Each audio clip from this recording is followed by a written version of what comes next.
Happy Monday, everybody. I'm AnnaLee Dragon, the director of the Kinderhook Memorial Library, and this is another Monday book talk, and it is the continuation of my unboxing, which I started last week. So last week we talked about new books by your favorite authors. This week we're going to talk nonfiction, and then my last week of this unboxing will be next week, where we will talk about fiction that's new, but maybe by new authors that you haven't heard of yet. And then that will conclude the 3-part series. That's how many books I bought. One could say I went overboard, but I don't know that there's such a thing as too many books, in a librarian's opinion, at least. So I am going to go through these books and show you the covers at the end of the video so that you can get the names and titles and request them or come in and browse for them. I'm going to go through them kind of quickly because there's a lot, because as I said, I went overboard. So we're going to start out with some biographies. So the first one I have here is called The Last Days of John Lennon, and it's by James Patterson, actually, which who knew he wrote biographies? So this is the cover of that book. He's writing with Casey Sherman and David Wedge, but this is all about John Lennon, who obviously was a superstar in the Beatles and then in his own right in his solo career afterwards. And this says that in the summer of 1980, Lennon signed with a label and hired a top producer to recruit the best session musicians. I'm trying to talk too fast. And ready to record new music for the first time in years. So this is in the later part of his life, 1980s, not the Beatles part. So for those of you who are huge Lennon fans, I think this would be a great read. And like I said, it's a new thing for me to see James Patterson writing a biography. So that's pretty cool. All right, the next one I have is not actually in the biography section, but is a memoir. It is called Featherhood by Charlie Gilmour, a memoir of 2 fathers and a magpie. So that's the cover of this one. And this one I was grabbed because Elton John wrote a blurb for it. He says, "Be enchanted." And Neil Gaiman, who those of you who watch my talks know that he's an absolute fave of mine, says that this is the best piece of nature writing since H is for Hawk, which is a book I've talked about on here before. And so this is in a similar vein. So if you are, I know we have a lot of birders in the area. If you're into birds and birding and also memoirs, this looks like it would be a great read. And it's gotten really excellent reviews from a number of people, including Helen McDonald, who wrote H for Hawk. She said that she can't recommend it too highly. Always nice to know about a book you're about to pick up.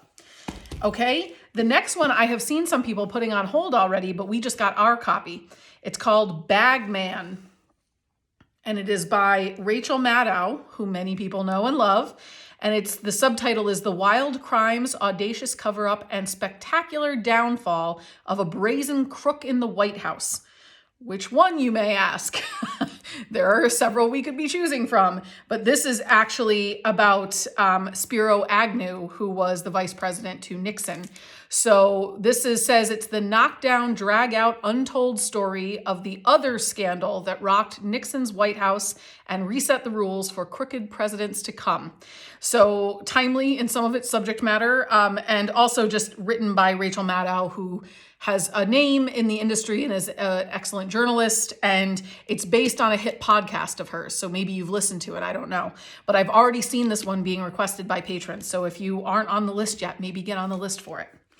The next one is another one that has been highly requested. Even before it came out, I was getting requests for it. It's called Green Lights, and it is by Matthew McConaughey. It is his life story. And he is a very charismatic individual, an actor. Many of you know him. And he wrote this book about his own life. And so if you love his movies, if you've seen him interviewed, he's quite the character. He's led a very colorful life. And this book has taken off. And so I'm very excited to get it into your hands so you can read it and tell me what you think about it. He says that this is a love letter to life, and particularly to his own experiences. So looks fantastic, and hopefully you will be looking for that one. And then the last biography I wanted to mention has been out for a little bit, but I just got our copy because it was back ordered. It's called A Promised Land by Barack Obama. I apologize for the glare, but you're going to see the covers at the end again, so don't worry about it. And this is a riveting, deeply personal account of history in the making from the president who inspired us to believe in the power of democracy. All of these things are obviously opinion-based. Everybody has the different people they're fans of, but this book has received a number of accolades. Barack Obama has written a number of books, and they've all been very well received and well written. So I personally am excited to read this one. It's, just hearing from a person who served the highest office in our land, I think is always interesting, because what a difficult job that is. And then I'm kind of curious if it gets it all into his post-presidential life, because I imagine that's quite the shift too, to go from being president back to being a citizen, and that change. So very excited to read A Promised Land by Barack Obama. Okay, we're gonna shift gears a little. I'm sorry, I'm plowing right through these. So the other ones I have here, I'm saving one little section for last. These are just some general nonfiction on a variety of subjects. Hopefully something catches your eye. The first one being that it is still February and Black History Month, I thought would make a good book discussion. It's called Uncomfortable Conversations with a Black Man by Emmanuel Acho. And he believes the only way to cure the nation's oldest disease, racism, starts with a profound revolutionary idea, actually talking to one another. No, seriously, until it gets uncomfortable, and then some. So this is, he is the son of a Nigerian immigrant parents who grew up in Dallas, Texas with 3 siblings. And he was drafted into the NFL to play for the Cleveland Browns and the Philadelphia Eagles. But he also earned a master's degree in sports psychology. And he did work at ESPN. So I didn't know any of that because I am not a sports person, nor am I from a sports family. But hopefully this book will help us to start having some important conversations, right? And especially with it being Black History Month, I thought it all the more timely and poignant. So we have that one to start with. The next one is going to be, I think, the title grabbed me and I purchased it because it had excellent reviews, but I'm very curious to hear what it has to say. It's called Drug Use for Grownups: Chasing Liberty in the Land of Fear. And it is written by Dr. Carl Hart. And so this says that from one of the world's foremost experts on the subject, a powerful argument that the greatest damage from drugs flows from their being illegal, and a hopeful reckoning with the possibility of their use as part of a responsible and happy life. So this is clearly a controversial topic. Lots of opinions on both sides of this issue. And drug use is something to not take lightly. It causes a lot of heartache and pain and death in our country. Also, a lot of people ending up in the prison system because of it. And so I thought it was interesting that it's written by a doctor. It got a lot of reviews that said it's excellent. And so from other doctors and from, other authors. So I'm curious to hear what the arguments are because I haven't read it yet. So Drug Use for Grownups.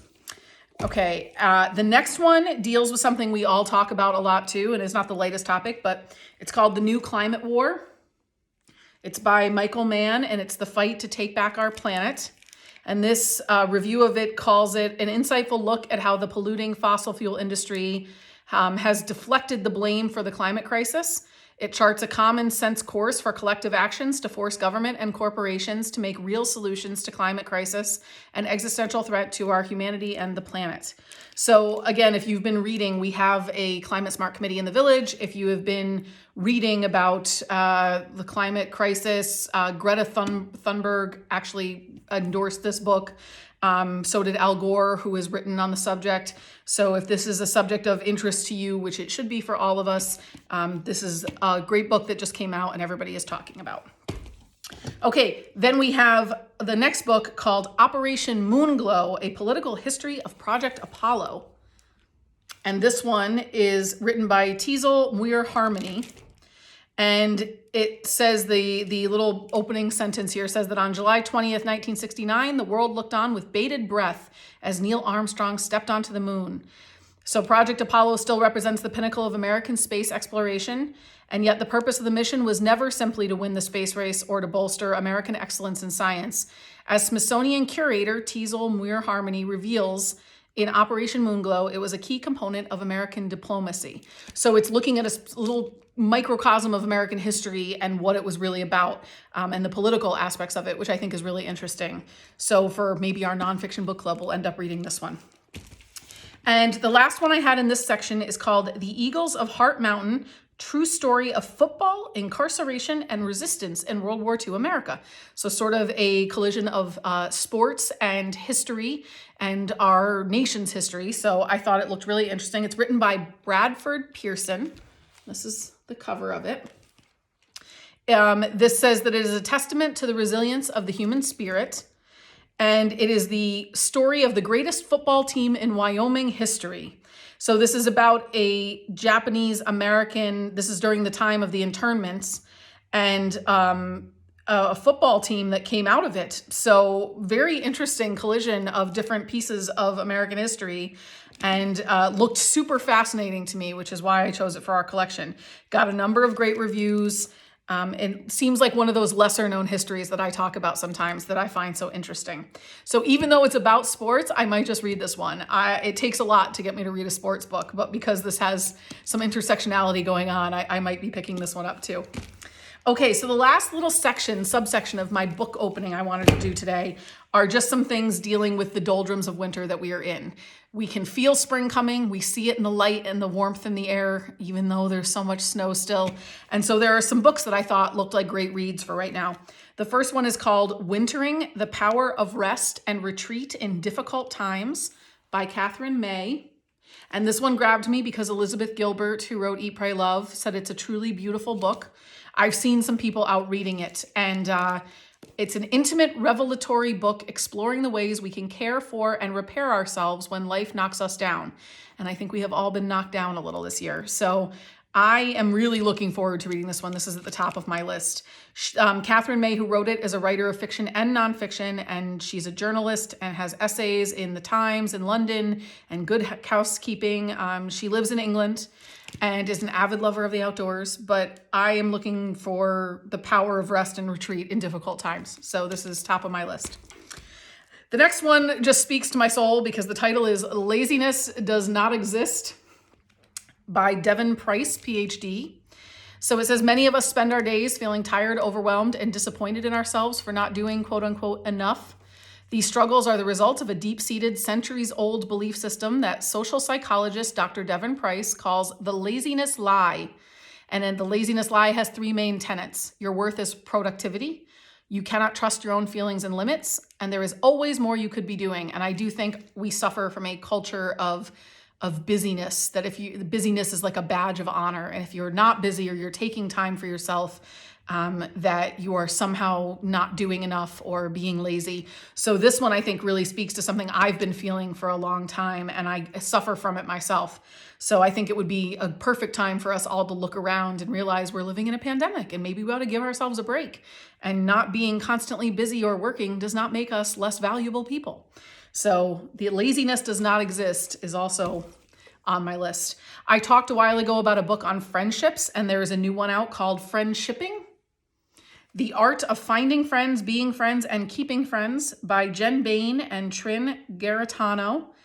And they want to know why, with 8 billion people in the world, is it so hard to meet and make new friends? And they talk about adult friendships, developing them, how it can be a real challenge when everybody is busy and separated by space and time. So this book covers it all: meeting people, mastering small talk, deciphering levels of friendship, making the first friend move. So I just thought it looked like a cool book to pick up because it is hard to make friends as an adult when we get in our own little circles, particularly when we've been so socially isolated for a while now. And then the last one is a 6-week Artist's Way program. It's called The Listening Path: The Creative Art of Attention by Julia Cameron. And this says, The Listening Path is your guide to creative and personal transformation. She wrote this book called The Artist's Way that transformed the lives of millions of readers. And now this is a new method of creative and personal transformation that will make you a better listener to your environment, the people around you, and yourself. And it's a 6-week program. So it says that it will help you embrace a new world of creativity that will resonate through every aspect of your life. And I think that's a wonderful thing because creativity brings us growth. I also think right now those outlets are really important to us as we're trapped inside and isolated from each other. Creativity is a great outlet. I know I have found that. So I'm excited about this one too. Okay, that was a whirlwind of books, and I apologize for my speed reading, but there was a lot to get to. These are all in the catalog. You can request them. You can come in and pick them up and look at them. Just give us a call if you need anything, and I will be back with part 3, the final part of this unboxing next week, with some fun new fiction by authors you may not have heard of yet. Okay? Thank you so much, everyone. I can't wait to see you all, and I hope everyone is well.